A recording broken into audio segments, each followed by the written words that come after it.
Hi there, my name's Danny, aka Craft-D. I'm a poet and a rapper and an educator, and I believe that poetry and rap are a phenomenal tool for self-expression, and that rap should be studied in schools. Now, there's been some great talks today about the themes of connection and belonging, and to me, poetry and rap are part of a connected community of language. And this community and connection has deep historical roots. For the past few thousand years, ancient African griots, for example, have acted as historians and storytellers, but also musicians and poets. And in the modern day, in the modern era, we can trace some of the formation of hip-hop back to the 1920s and 1930s, African-American culture in the Harlem Renaissance, and people rhythmically rhyming over jazz and blues, and then developing techniques such as scatting, that kind of half-rapping, half kind of singing, popularized by the likes of Ella Fitzgerald. And then by the 1970s, you had artists like Gil Scott-Heron delivering spoken word poetry and rhyming over the beats. So we can really trace these connections, and the connection between rap and poetry and music has ancient and modern connotations. There's a phenomenal interview with Jay-Z where he talks about the fact that rap music is poetry. And he talks about this because of the great writing that exists. He says that if you take the likes of Biggie Smalls and the likes of Rakim and put their lyrics on a wall, people would look at it and say, this is genius work. And I'm really interested in this idea of taking lyrics out of their context and asking, what do we have? Because the answer surely is poetry. But then you will not find rap and rap lyrics on the school curriculum in the way you will with traditional page poetry. Why? And this is a question I'm really interested in, but if we can look at some of the similarities between the two in the sense of annotation and how we study poetry, we might be able to find some connections. So for example, rhythm. Traditional poetry employs meter, and that is based on the number of syllables in a line and how these syllables are stressed or emphasized. A famous example is iambic pentameter, da-dum, da-dum, da-dum, da-dum, da-dum. An iamb is 2 syllables, the second of which is stressed, da-dum, pentameter, 5 times. In rap music, we use rhythm a lot, rhythm and cadence and what we call flow. And this is really important. This is what makes the words be delivered in a very pleasing and enjoyable way. And we can even take iambic pentameter and apply that to rap music to show that these rhythms can coexist together. I'll give you an example. 2 houses both alike in dignity. In fair Verona where we lay our scene. From ancient grudge break to new mutiny, where civil blood makes civil hands unclean. From forth that fatal loins of these 2 foes, a pair of star-crossed lovers take their life. Do we recognize that one? Right, Romeo and Juliet, and we take that out of its context and see how they can be used in rap, those same lyrics, those same words. Another brilliant example is through structure. Poems, of course, have verses. They have individual lines that have a structured format, traditionally. And music also has verses. Rap has these kinds of stanzas, as well as bars.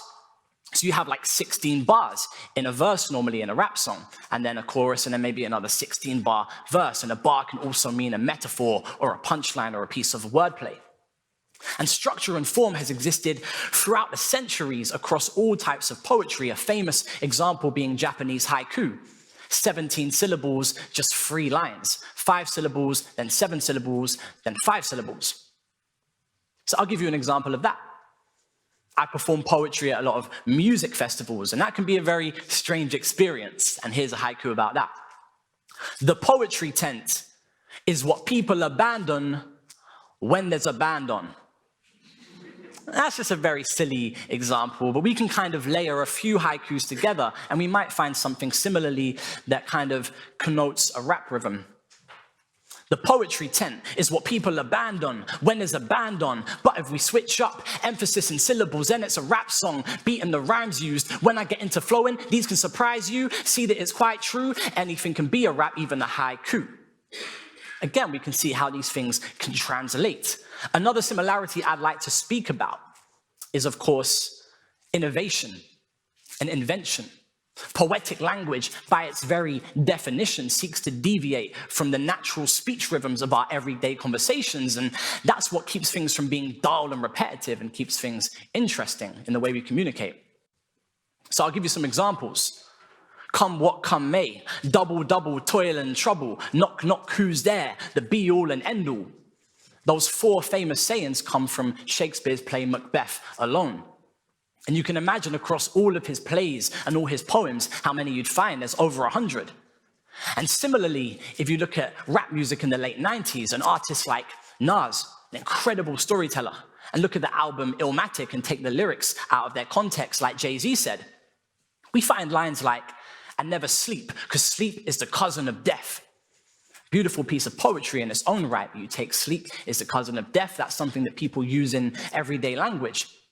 And we find it in other examples in rap too. But the most important similarity I want to talk about is rhyming. Because rap completely reinvented rhyme. In fact, traditional poetry employed lots of rhyme. But by the 20th century, people were bored of it. People were arguing that rhyme had been exhausted because rhyme was a finite resource. They were looking at nature poems from the Romantic poets and saying, well, how many times can you rhyme breeze and trees? It's all been done. But then what we have is that coupled with an existentialism of the time, the postmodern, and earlier than that, the modernist movements of art and literature that came about from the First World War and later the Second World War. This general feeling of existentialism and of the idea that structure in art should be rejected because structure is too perfect. And the world around them was very, very imperfect, and they felt this no longer reflected reality. So T.S. Eliot talked about being liberated from rhyme. At the end of the century, when rappers come about, they use rhyme in a prolific way because the way that the music and those rhythms and the assonant sounds give you so many infinite possibilities was absolutely incredible. And they latched onto this. And they noticed that things like ground, found, pound, exact, perfect rhymes were too limited, too constrained. Of course, out loud, you can have words like those. Out, loud, found, now, vowel sounds. So there's many, many more ways you can do that. I'll give you an example. This is multi-syllabic rhyming, and this is something that rappers completely reinvented. And this is where you take 2 corresponding phrases and rhyme all of the stressed syllables, not just one syllable. Rhyme the whole thing. So a 2-syllable word would be TEDx. And I could say TEDx. They always have the best guests. They come dressed fresh. This is a TEDx headset. This behind me is TEDx in red text. Rap music is a great way to express, so it should be in schools as part of the set text. You're rhyming 2 syllables there, not just one. Or the theme of this event today, bags and baggages. That's 5 syllables, bags and baggages, 3 stressed syllables, and you got to rhyme all of them. And I could rhyme that with the theme of my talk so far, rap analysis, bags and baggages, rap analysis. And rappers use this type of rhyming. Even modern spoken word poets are influenced by the musical rhymes of rap, the likes of K. Tempest, Disraeli, Harry Baker, Tony Walsh. They are all using multisyllabic rhyming. So we've seen a few of these direct similarities. And there's many more, by the way, storytelling, metaphor, extended metaphor. My favorite rapper, one of my favorite poets, Lupe Fiasco, uses lots of extended metaphor, sometimes across a whole song, across a whole album, layered with these double meanings. So the question remains, where is this in the syllabus? Rap music. Because in my experience working with young people, rap is a phenomenal gateway into getting people to engage with the poetry that's on their curriculum. So I would like us to think about this next question, because some of you are thinking, okay, maybe it is academic and it is technical, but why is any of this important? Well, for me, there are 3 reasons. 1, learning. We know that there are different types of learners, reading and writing, and that forms a lot of our education in this country, essays and exams, and it works for page poetry, but there's also auditory learners, visual learners, kinesthetic learners. So rhythm and rhyme and poetic language and musicality can form these connections with the content. What we call a mnemonic device. It creates a meaningful connection and makes it easier to memorize. Second thing, communication. Poetic language, by definition, helps us to express the inexpressible. Studies show somewhere between 70 to 93% of all communication is nonverbal. And we know that this is the case for millions of experiences in our brain happening all the time. And what poetry and language from deviating from normal conversation can do is find ways to express these ideas. The third thing is linked to that: self-expression. I've been into so many places like schools or youth centers where, there are people in the group where the teachers are saying, those ones, they might not interact with this session. They might not write anything. They might not engage with you. And by the end of the session, they've written an incredible poem, an incredible rap, because it's the format that they didn't have before. And they've told their story and surprised all of their classmates with an incredible story about them. And this has come through poetry or through rap.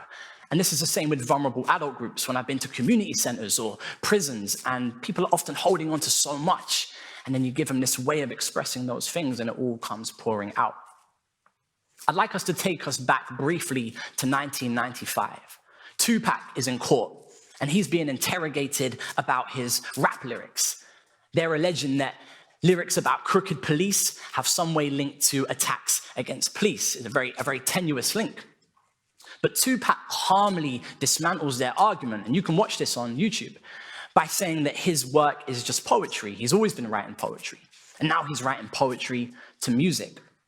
And he links it to iambic pentameter, saying that can be rap. So what I did earlier, it's not an original thought. Tupac said it almost 30 years ago in a courtroom. And this all links to a wider argument of why rap music shouldn't be in a curriculum because of lyrical content, because of themes, because of strong language.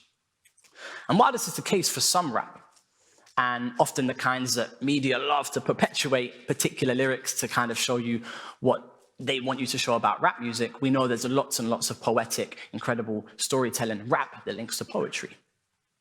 And we also have to look at the academic snubbing of rap music in the context of race and class and how they play a part in all of this. If these incredible reinventions in rhyme and rhythm that we've talked about, and musicality and poetic language, came from white, British, middle-class academic poets in the 1900s, rather than Black American working-class musicians at the latter end of the century, perhaps it would be lauded as genius, as Jay-Z said it would be. But again, this comes back to our theme of belonging. Who's allowed to belong where? And I believe rap artists and these incredible artists should not only belong in a cultural and musical sphere, but also in the academic one. 2 years later, the federal court found Tupac not guilty. They cited his right to freedom of expression. Unfortunately, he was no longer alive to hear this verdict, but he was vindicated.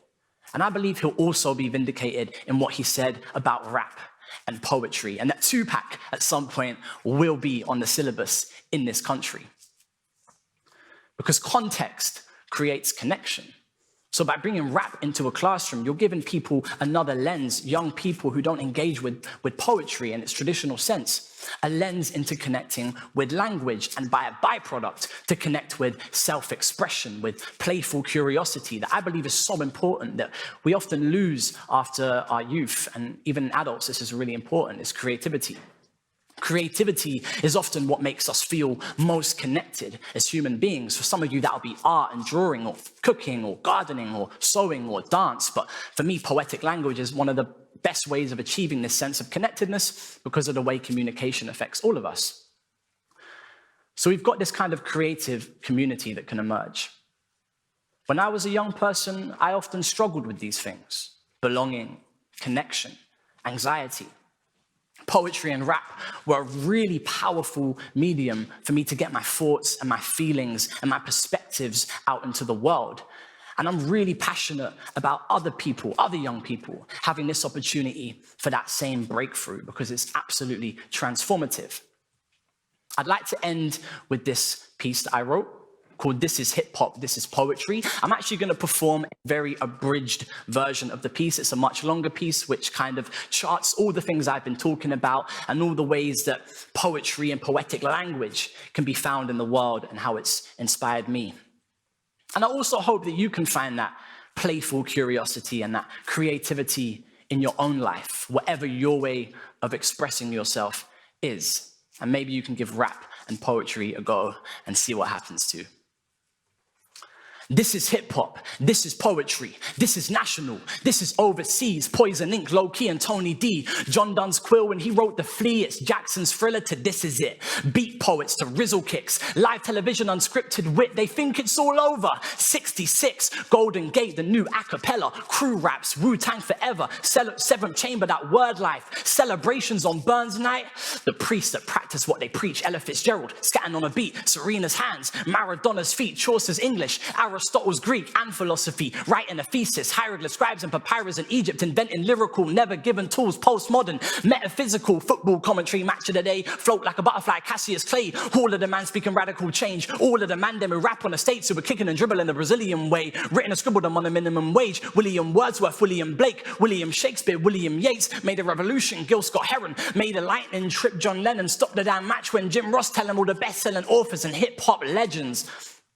I am the rapper who all eyes on. I am the warrior's war cry song. 16 bars are a fortnight long. 1984451. Brilliant raps, the gift of the gab. Sylvia Plath with a script for her dad. Q-Tip, Rakim, Dilla Diddy and Nat Slick. Rick Richards as a killer, Biggie and Pac. Live bass and drumming loud. Miles Davis, trumpet sounds. Eminem, my name is Underground. Lupe on mural and dumb it down. Rappers who DJ, spray and beatbox. Poet historians, ancient griots. The ways and ethos. Made in Africa, came from Africa, stayed in Africa. The same diaspora. Making that, created rap. And later slam, the stony tablet to the Dolby Digital, Kane and Cool G on multi-syllables, the reader, the memorizer, Pam Ayres, Zephaniah, George VI with a speech impediment, a portrait drawn by T.S. Eliot, 5 collections, 5 slam wins, translations, sign language, rhyme schemes, iambics, right side brain, right-handed, Baldwin with the left hand, Saul Williams on Def Jam, Most Def, the performance and the process, the performance at the protest, of what you're saying, a see you later, a laptop, a piece of paper, a written page, a vocal scream. It's hip hop, it's poetry. Thank you very much. Big up everyone. Thank you, TEDx.